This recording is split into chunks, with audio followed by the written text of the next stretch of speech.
સ્વાગત છે મિત્રો આપ સૌનું ભક્તિ સંધ્યા ચેનલમાં।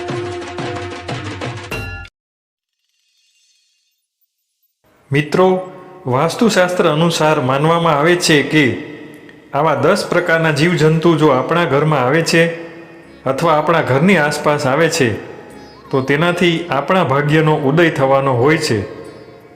આપણું નસીબ ચમકવા જઈ રહ્યું છે।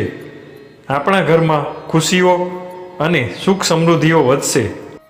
તમારા ખરાબ દિવસો હવે સમાપ્ત થવાના છે। મિત્રો, આ 10 એવા જીવજંતુઓ હોય છે જેને ખૂબ જ શુભ માનવામાં આવે છે। જો આ 10 જીવજંતુઓ આપણા ઘરમાં આવીને રહેવા લાગે તો સમજી લેજો કે માતા લક્ષ્મી આપણાથી પ્રસન્ન છે।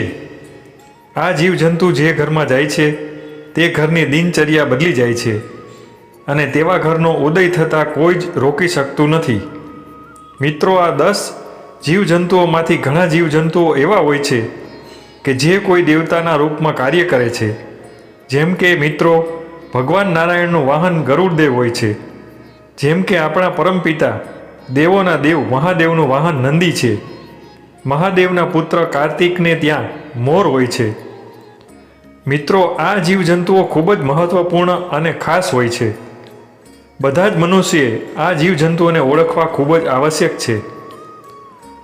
જો આ જીવજંતુઓ તમારા ઘરમાં આવી જાય તમે તેને ઓળખી ન શકો તો તમને કોઈ જ લાભ નહીં થાય।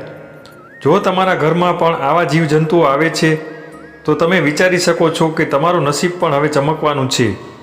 તમારો જે પણ ખરાબ સમય હતો, જે પણ પરેશાની હતી તે બધી જ સમાપ્ત થવાની છે અને તમારો સારો સમય શરૂ થવાનો છે। તો ચાલો જાણીએ જીવજંતુઓ વિશે। પરંતુ એ પહેલાં જો તમે પણ ઈચ્છો કે મા લક્ષ્મીના આશીર્વાદ તમારા ઉપર અને તમારા પરિવાર ઉપર હંમેશા બન્યા રહે તો કોમેન્ટ બોક્સમાં જય મહાલક્ષ્મી જરૂરથી લખજો અને વિડીયોને લાઈક કરી ચેનલને સબસ્ક્રાઈબ જરૂરથી કરજો। નંબર 1, છછુંદર। મિત્રો, તમે છછુંદરને તો જોઈ જ હશે। તે રાતના સમયે નીકળે છે। તે ઉંદર જેવી જ દેખાય છે। તે ઉંદરથી થોડી નાની હોય છે। જો તમારા ઘરમાં છછુંદર આવી હોય તો સમજી લેજો કે દુનિયાની એવી કોઈ પણ તાકાત નથી કે જે તમારો સમય બદલાતા રોકી શકે છે। તે ખૂબ જ શુભ સંકેત લઈને આવે છે। છછુંદર ખૂબ જ સુખ સમૃદ્ધિ લાવવાવાળી હોય છે। જો કોઈ છછુંદર કોઈ વ્યક્તિની ફરતે ચક્કર લગાવી દે તો એ વ્યક્તિ જીવનમાં ખૂબ જ પ્રગતિ કરે છે અને તે વ્યક્તિની પ્રગતિમાં કોઈ પણ બાધા નથી આવતી। તે વ્યક્તિ દિવસે 2 ગણી અને રાત્રે 4 ગણી પ્રગતિ કરે છે। જો છછુંદર વ્યક્તિની ચારે બાજુ એક પરિક્રમા કરી લે, ચક્કર લગાવી લે તો તે વ્યક્તિનું નસીબ ચમકવું એ નિશ્ચિત છે। તે વ્યક્તિ કરોડપતિ પણ બની શકે છે। છછુંદરનું ઘરમાં આવવું એ આપણા ઘર માટે ખૂબ જ શુભ સંકેત છે। વાસ્તુશાસ્ત્ર મુજબ કહેવામાં આવ્યું છે કે જો આપણા ઘરમાં છછુંદર આવે છે તો તે ઘરની દિનચર્યા બદલાઈ જાય છે। તે ઘરના સદસ્યોની સ્થિતિ પણ બદલાઈ જાય છે અને તે પરિવારમાં ખુશીઓ આવવા લાગે છે। માની લો કે સ્વયં માતા લક્ષ્મી તે ઘરની અંદર આવી ગયા હોય। જો કોઈ છછુંદર કોઈ વ્યક્તિના ઘરની ચારે તરફ ચક્કર લગાવી દે તો તે ઘરની અંદર અચાનક જ ધન પ્રાપ્તિ થવાના સંકેત જોવા મળે છે અને તે ઘરમાં કોઈ ને કોઈ રસ્તે ધનની આવક શરૂ થઈ જાય છે। જો તમે કોઈ બિઝનેસ કરતા હોય તો બની શકે કે તમને તમારા વેપાર ધંધામાં અચાનક જ ધનની પ્રાપ્તિ થાય। તેથી જ છછુંદર ઘરની અંદર પ્રવેશ કરે તો ઘરનો ઉદય નિશ્ચિત છે। નંબર 2, ઉંદર। ઉંદર એ દુઃખ અને દરિદ્રતાનો સંકેત લઈને આવે છે। એટલા માટે ઉંદરને ઘરમાં ક્યારેય પણ ન રહેવા દો। ઉંદર હંમેશા દુઃખ અને દર્દ જ ઈચ્છે છે। એટલા માટે ઉંદરને ઘરની બહાર કાઢવો જરૂરી છે। મિત્રો, ઉંદરને ક્યારેય પણ તમે તમારા ઘરની અંદર રહેવા ન દો। જેટલું થઈ શકે તેટલું ઉંદરને તમારા ઘરની બહાર છોડી આવો। ઉંદરને રિદ્ધિ સિદ્ધિના સ્વામી ગણેશજીનું વાહન માનવામાં આવે છે, પરંતુ તે જે ઘરમાં હોય છે તે ઘરમાં દુઃખ દરિદ્રતા અને કષ્ટ જ આવે છે। તે ઘરમાં દુઃખ દરિદ્રતા અને કષ્ટ જ આવે છે। તે ઘરમાં હંમેશા બીમારી રહે છે। એટલા માટે ઉંદરને ઘરની બહાર કાઢવો એ ખૂબ જ જરૂરી છે। નહીંતર જ્યાં સુધી તમારા ઘરમાં છે ત્યાં તે ઘરમાં દુઃખ દરિદ્રતા અને કષ્ટ જ આવે છે। તે ઘરમાં હંમેશા બીમારી રહે છે। એટલા માટે ઉંદરને બહાર કાઢવો જરૂરી છે। નહીંતર જ્યાં સુધી તમારા ઘરમાં ઉંદર રહેશે ત્યાં સુધી તમારા ઘરમાં સુખ અને સમૃદ્ધિ નહીં આવે અને હંમેશા દુઃખ અને કષ્ટ જ રહેશે. નંબર 3, મધમાખી. મિત્રો, તમે મધમાખીનું છત્તો તો જોયું જ હશે. જો તમારા ઘરની આજુબાજુ અથવા તો તમારા ઘરમાં મધમાખીએ છત્તું બનાવ્યું છે અથવા તો જે ઘરમાં મધમાખીનું છત્તું હોય છે તે ઘરમાં ક્યારેય પણ બરકત આવતી નથી. તે વ્યક્તિનું નસીબ એટલું બધું ખરાબ થઈ જાય છે કે તેનું નસીબ ક્યારે પણ તેનો સાથ નથી આપતું. જેવી રીતે મધમાખીના છત્તામાં હજારોની સંખ્યામાં નાના કાણા હોય છે, એવી જ રીતે વ્યક્તિના કર્મમાં મધમાખી રહે છે. તે લોકોના નસીબમાં પણ એટલા કાણા થઈ જાય છે કે તેના ભાગ્યનો સાથ ક્યારેય તેમને નથી મળતો. એટલા માટે મધમાખીને ક્યારેય પણ તમારા ઘરમાં છત્તું ન બનાવવા દો. ઘરની આજુબાજુ પણ મધમાખીનું છત્તું બનાવવા ન દો. જો તમને આવું મધમાખીનું છત્તું દેખાઈ જાય તો તરત જ તેને ત્યાંથી હટાવી દો. તે હંમેશા દુઃખ અને કષ્ટ આપવાવાળું હોય છે. એટલા માટે મધમાખી જો તમારા ઘરની આસપાસ હોય તો તેનાથી દૂર રહો અને તમારી પાસે મધમાખીનું છત્તું ક્યારે પણ ન રહેવા દો. નંબર 4, પતંગિયું. પતંગિયું જે ઘરમાં આવે છે તે ઘરમાં ખૂબ જ શુભ સંકેત લઈને આવે છે. તમે જોયું હશે કે પતંગિયું રંગબેરંગી હોય છે અને જોવામાં ખૂબ જ સુંદર લાગે છે. તેવી રીતે પતંગિયું આપણા જીવનમાં રંગબેરંગી ખુશીઓ લઈને આવે છે અને જે રીતે પતંગિયું સપ્તરંગી હોય છે તે રીતે તે આપણા જીવનમાં પણ રંગો પૂરી દે છે અને આપણું જીવન ખુશીઓથી ભરાઈ જાય છે. આપણા જીવનમાં સુખ અને સમૃદ્ધિ આવવા લાગે છે. એટલા માટે પતંગિયાનું ઘરમાં આવવું શુભ માનવામાં આવે છે.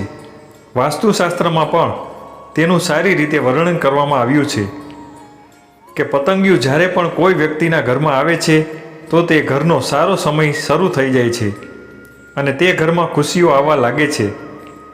એટલા માટે જો તમારા ઘરમાં કોઈ પતંગિયું આવે તો હંમેશા શુભ સંકેત લઈને જ આવે છે. નંબર 5, વીંછી. વીંછી દરિદ્રતાનો સંકેત લઈને આવે છે.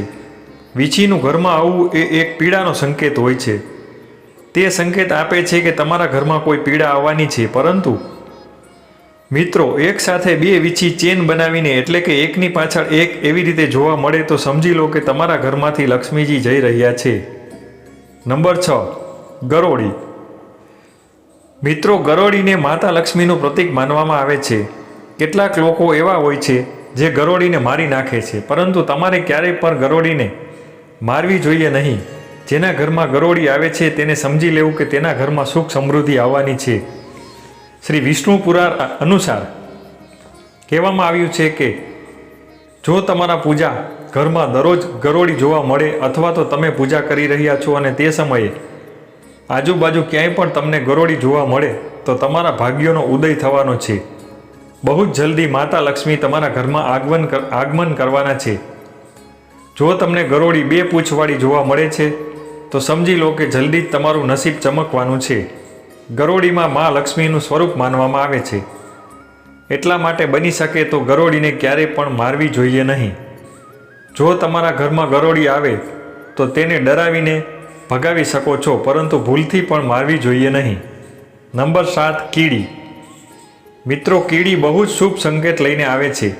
વાસ્તુશાસ્ત્ર અનુસાર કહેવામાં આવ્યું છે કે કોઈ વ્યક્તિના ઘરમાં કીડી પૂર્વ દિશા તરફથી આવી રહી હોય તો ખૂબ જ જલ્દી તમારું ભાગ્ય તમારો સાથ આપવાનું છે.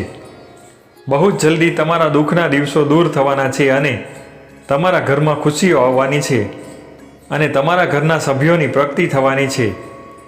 જો તમારા ઘરમાં વિવાહ સંબંધિત કોઈ અડચણ હોય તો તે હવે સમાપ્ત થવાની છે. લગ્ન સંબંધિત કોઈ કાર્ય વર્ષોથી અટવાયેલું હોય તો તે પણ પૂરું થશે. જો કીડી દક્ષિણ દિશા તરફથી આવતી જોવા મળે અને તમારા ઘરમાં પ્રવેશ કરતી જોવા મળે તો સમજી લો કે તમને ક્યાંયથી ધનની પ્રાપ્તિ થવાની છે. જો થઈ શકે તો રોજ કીડીઓને ખાંડમાં ભેળવીને લોટ જરૂર ખવડાવો. તેનાથી તમારી બધી જ પરેશાનીઓ દૂર થાય છે. એટલા માટે રોજ તેને આ મુજબ જરૂર ખવડાવો. નંબર 8, ભમરો.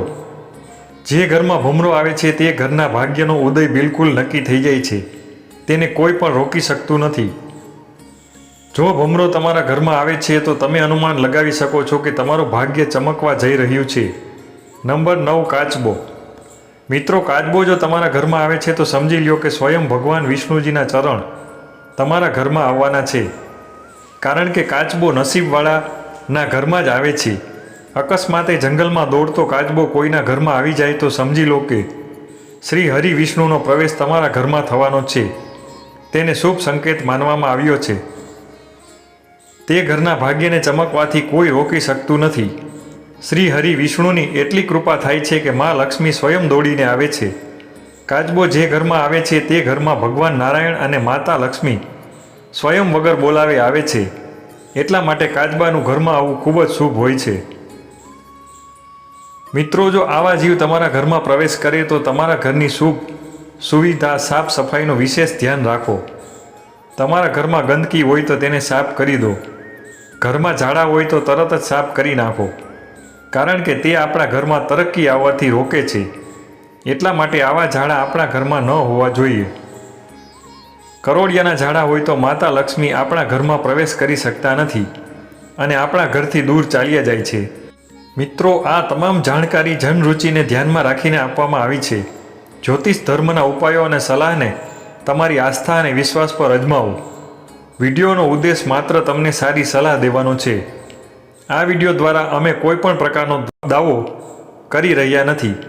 જો તમને આ વિડીયો પસંદ આવ્યો હોય તો વિડીયોને લાઇક અને શેર જરૂરથી કરજો અને કોમેન્ટ બોક્સમાં જય મા લક્ષ્મી જરૂરથી લખજો અને ચેનલને સબસ્ક્રાઈબ અવશ્ય કરજો. ધન્યવાદ મિત્રો. જય મા લક્ષ્મી. જય શ્રી કૃષ્ણ.